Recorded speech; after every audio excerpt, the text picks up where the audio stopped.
السلام عليكم خوتي المغاربه، مرحبا بكم في فيديو جديد.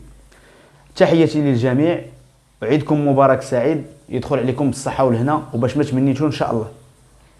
قبل ما نبدا خوتي القصه ديالنا، ما تنساوش تشاركوا معنا في القناه، واللي متبعني على فيسبوك ما ينساش يدير لينا جيم باش يدعمنا ويدعم المحتوى ديالنا الا كنا كنستحقوا من طبيعه الحال.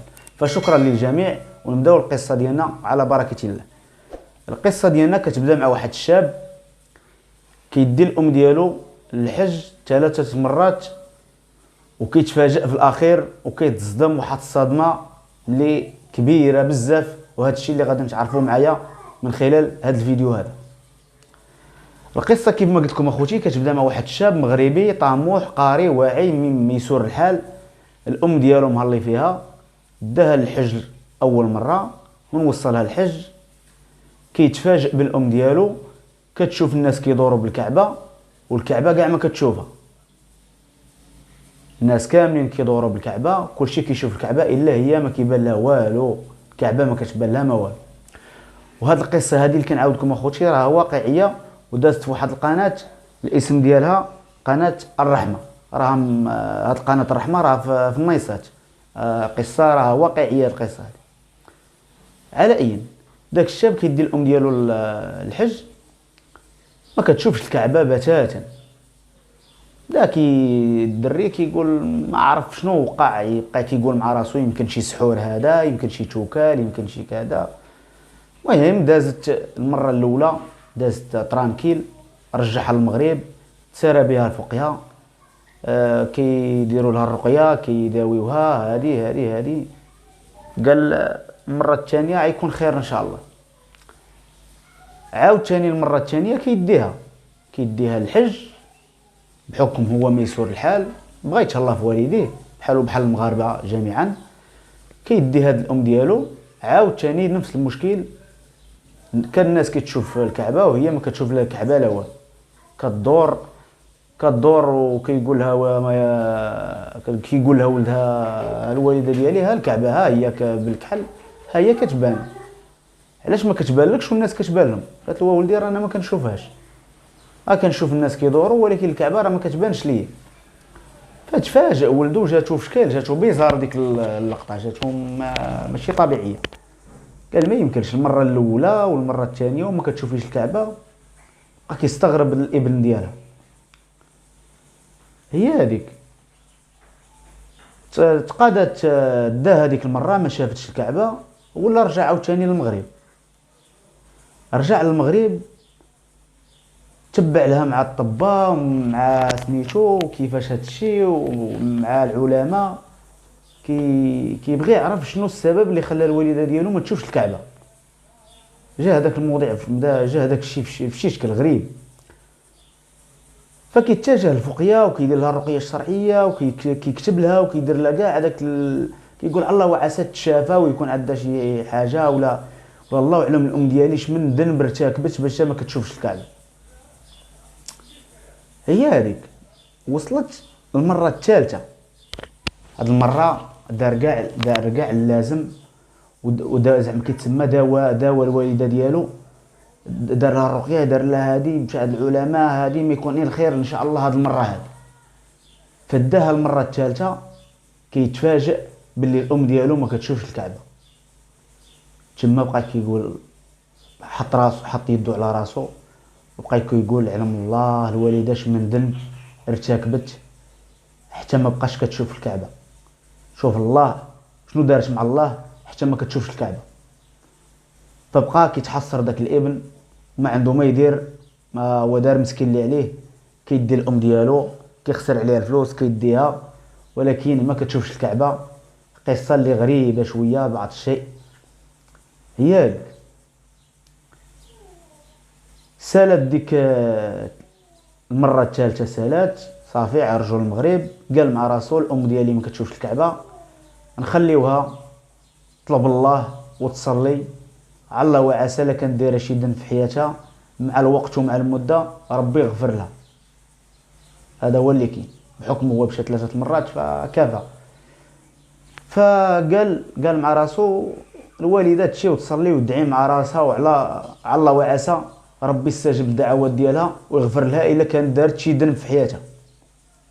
بقات الامور بحال هكاك، الوالده ديالو كتقدم في العمر وكتكبر، يعني كنا كنكبروا الحمد لله. الام ديالو كبرات وصلت لديك 80 عام ديك 90 عام تقريبا، صافي عيات، الصحه ديالها بدات كدقدق. واحد النهار كيتفاجئ حتى كتموت الوالده ديالو، كيصونيو عليهم بالخدمه، قالوا فلان تعالى الوالده ديالك راه توفات. كيجيو كيديروا لها صلاه الجنازه، كيصليو عليها، كيديروها في الكفن، كيمشيو بها للمقبره، كيوصلوا للجماعه. نتوما عارف الناس العائله والجماعه كيتجمعوا داكشي، كيتجمعوا كيبداو يحفروا ليها خوتي الكرام.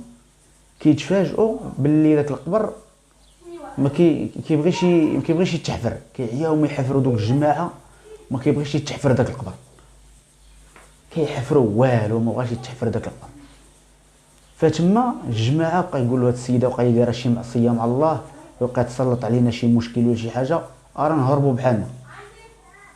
صافي دوك الجماعه وداك الشيء سمحوا في داك الشيء، وخلاو عيد الدري والام ديالو في المقبره بوحديتهم، خلاوهم بوحديتهم وزادوا بحالهم. بقى داك الدري حاط يدو على راسو كيقول يا ربي اش هادشي تسلط عليا، يا ربي شنو دايره هاد الام ديالي في الحياه حتى وقع لها هادشي هذا. هي هذيك. هو يجي واحد الراجل فيه النور ديال سيدي ربي في وجهه، كيضرب له هنايا، قال له مالك ولدي؟ قال له انت كتشوف عم الحاج اجي ندفن الوالده والقبر ديالها ما بغاش يتحل، عياو ما يحفروا عباد الله والقبر ديالها ما بغاش يتفتح، فرا داخلت بيا الوقت وانا بقيت جالس حداها. هذاك الراجل قال له شوف ولدي، انا غادي نتكلف بهذه القضيه ولكن غنشرط عليك واحد الشرط. قال له اما هو؟ قال له انا غنمشي ندفنها ولكن انت من كون غادي بالام ديالك ما تلفتش جهتي، يعني ما تحتاجش تشوف الجهه ديالي تدور وجهك لعندي ولا شي حاجه. قال له صافي يا عمي الحاج، هنيني من هذا الشيء هذا ونشوفوا الام ديالي تدفن، هذا هو الاهم ديالي. قال له ولا عليك ولدي. ذاك الراجل تم غادي شيباني، هو شيباني في العمر ولكن باقي بصحيحته الحمد لله، هز ديك السيده هزها وبقى غادي بها باش يدفنها في واحد المكان بلا ما يشوفوا الابن ديالها. تم غادي بها كما كايا، ولدها بحكم نتوما كتعرفوا حب الوالدين وداك الشيء، فالمغاربه الحمد لله كيبغيو والديهم وداك الشيء، مسكين ديك الامومه اللي فيه وداك الشيء واخا عطاه العهد باش ما يشوفش داك المنظر باللي السيد غادي يدفنها، وعدو قال له انا ما تكون غادي بها راه ما نشوف والو، صافي عيد دفنها وصافي. فهذيك الامومه حركت فيه شي حاجه مسكين، وتلفت الوالده ديالو على غفله بحال هكايا، وهي تضربوا العافيه حرقته من وجهه من عض الله داك الشيء، حرقته ديك العافيه،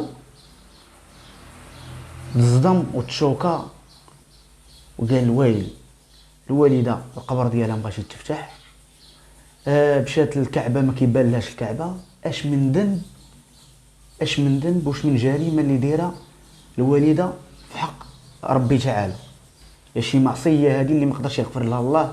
شنو هي شنو هذا الشيء اللي دايره الام ديالي حتى وصلت حتى لهاد الدرجه انها ما تشوفش الكعبه والقبر ديالها ما يتفتحش ونطل ونتحرق من الوجه ديالي.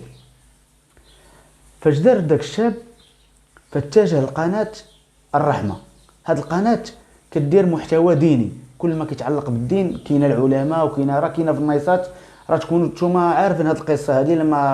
لما تفوقتش في السرد ديالها وداك الشيء، كتبوا لي في الكومونتير شنو اللي نسيت. على اي مشى لديك القناه ديال الرحمه وكيسول العلماء على داك الشيء اللي وقع. كيقول لهم الام ديالي ديتها للحج وكذا وهذه، والقبر ديالها والو مبغاش يتحفر، وانا بغيت نطلع على داك الشيباني راه تحرقت في وجهي، فيدوني بشي حاجه، شنو هذا الشيء هذا؟ فالعلماء بقاو قالوا ربما دايره شي معصيه والله ما بغاش يغفر ليها، وهاد المعصيه كيعرفها غير الله سبحانه وتعالى. المهم اللي فهم هو باللي الام ديالو دايره شي معصيه وربي راه ما بغاش يغفر لها عليها، عذبها في الدنيا بحال هكايا والقبر ديالها مبغاش يتحال، وهاد المصائب اللي تسلطت عليها كامل. فكيتفكر داك الابن ديالها، كيتفكر باللي كاين واحد الصديقه ديال الام ديالو كانت كتخدم معها في رمليه، بحكم الام ديالو كانت كتخدم في رمليه. فاتجه هاد الولد اتجه لعاد الصديقه ديال الام ديالو، قال لها الله يجازيك بخير، راه مشيت لقناه الرحمه وتشاورت مع العلماء وما خليت فين مشيت، بغيت نعرف الام ديالي شمن ذنب ارتكبته مع الله سبحانه وتعالى، الله يجازيك بخير لما قولي لي شنو وقع. بقات ديك الصديقه ديال الام ديالو كتهرب، ما بغاش تقول له الحقيقه، وبدا كيرغب فيها وداك الشيء وبقى فيها، واضطرات باش تقول له الحقيقه. وهي تقول له اش غنقول لك اولي، راه الام ديالك كانت كتاخذ شي فلوس من عند شي ناس باش تسحر لعباد الله، شي ناس كيسحروا لشي وحدين وكيطلبوا منها، كيعطيوها فلوس وكيطلبوا منها تشد داك السحور وديرو في الفم ديال الميت وتخيط عليه وتدفن داك السحور مع الميت باش داك السحور يبقى المفعول ديالو لمدى الحياه. وهي بحكم فرمليه وداك الشيء عندها ديك الصلاحيه على انها تقلب الجثه ودير فيها ما بغات باش كتمشي تدفن وداك الشيء. قالت له ولدي هادشي هو اللي دارت الام ديالك عليها الله سبحانه وتعالى مباش يغفر ليها. وتشوكا وتفاجئ وبدا كيطلب الام ديالو بالمغفره.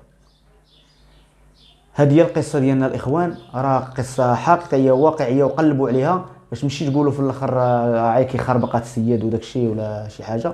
فهاد القصه واقعيه خديتها من قناه الرحمه. هاد القناه راه موجوده في اللاينسات، راه كلشي كيعرفها وداك الشيء. كان هذا هو الموضوع ديالنا. الله يسترنا ويستر المسلمين كفاء اجمعين، والسلام عليكم ورحمه الله تعالى وبركاته.